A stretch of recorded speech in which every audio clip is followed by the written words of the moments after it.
Today I'm checking out these 15 amp 110 power outlets or power plugs. It is the female and the male socket. There's 5 sets. Let's go ahead and open it up, check it out.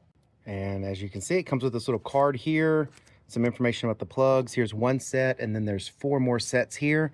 I wanted these sets because I have to replace the plug on the end of this 12 gauge extension cord, so that way I can use it again, because these are not cheap extension cords, and when the plug gives out, well, you repair them.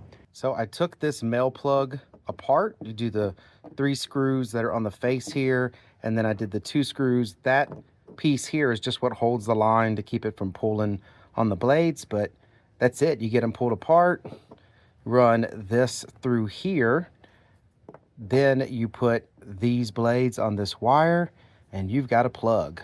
So I'm going to get all of this wired up and let you see the end result. And this is the plug installed. It went on great. It worked great. I've already used it. Did everything I needed it to do, and it holds on there well. Clamps on tight.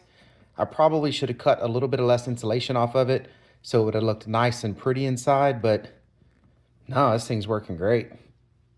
All right, well, I hope this information was helpful. Thank you very much for watching, and y'all take care.